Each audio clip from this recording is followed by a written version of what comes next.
All right, let's talk box office. This weekend, a ton of money was spent on movie tickets. But, the big headlines only ever tell part of the story. So what's really going on inside those numbers? We're going to dive in and find out. Yeah, about $150 million. That's what the top 10 movies pulled in, just this weekend. But look, this isn't just about dollar signs, right? It's like a cultural snapshot. It's a poll of what we're all thinking about, what's grabbing our attention. And trust me, hidden in these numbers are some wild stories, huge hits, spectacular misses, and these little indie films that just refuse to give up. So here's the plan. We'll start with the big picture, then zoom in on the fight for number one. We'll check out the new movies hitting the scene, dig up some surprises and some not-so-great drops, and then pull it all together to figure out what it all means. All right, first things first, let's get the lay of the land for this weekend. So right off the bat, you can see just how dominant the top three movies were. I mean, Five Nights at Freddy's 2, Zootopia 2, and Wicked. Together, they sucked up almost 90% of all the cash spent on the top 10 movies. It was an incredibly top-heavy weekend. These three were the giants, and pretty much everyone else was just fighting for scraps.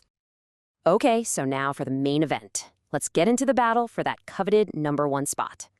And, well, it wasn't really much of a fight, was it? The new horror flick Five Nights at Freddy's 2 just exploded onto the scene with a massive $64 million debut.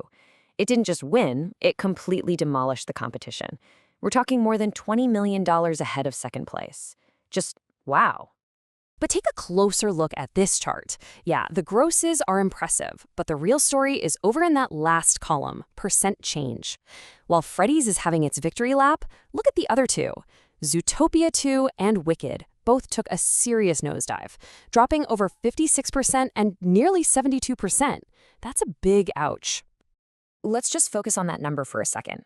A drop of almost 72% for a huge movie like Wicked in just its third week, that is incredibly steep.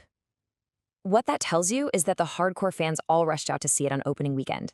But now, it's really struggling to pull in a wider audience. It's a textbook example of being front-loaded.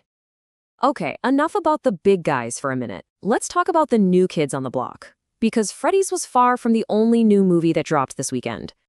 And man, what a diverse lineup. You've got the horror sequel taking the top spot, obviously. But then, bam, the anime giant Jujutsu Kaisen comes in strong at number 4. You've got a cult classic re-release, Kill Bill, at number 6. An international film, Durandar, even cracks the top 10. And right on the bubble at number 11, you've got the super buzzy Merrily Re-Roll Along. Seriously, there was something for everybody this weekend. And this is cool. Look at the difference in strategy here.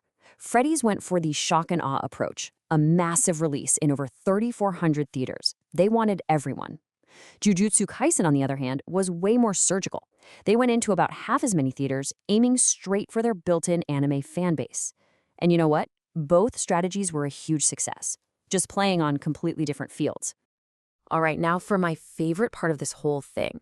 This is where we go beyond the top 10, dig into the numbers, and find the really interesting stories. Just look at this. It's the tale of two movies.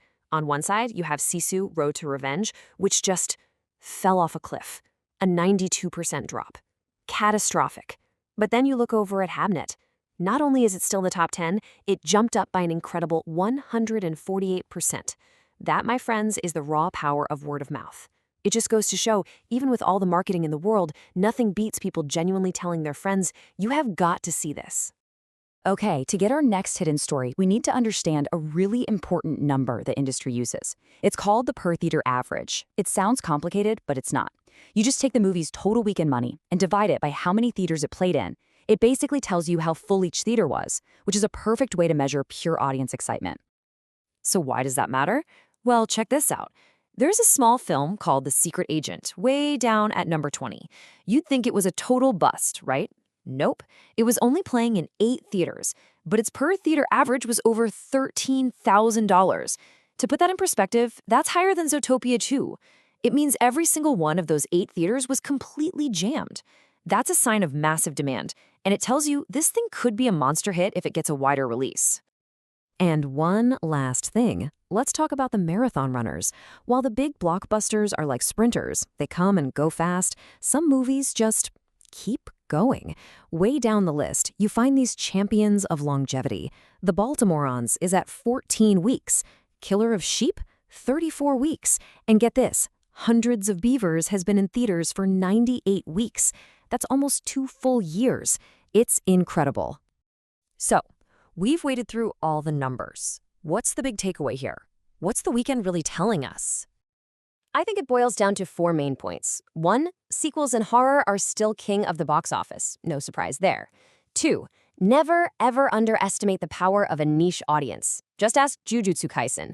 3, good old-fashioned word of mouth can still work miracles, like that huge jump for Hamnet. And 4, and this is the big one, a movie's rank doesn't tell you the whole story, not even close. You know, it all comes down to this idea that the box office isn't just one single story. It's dozens of them, all playing out at the same time on screens big and small.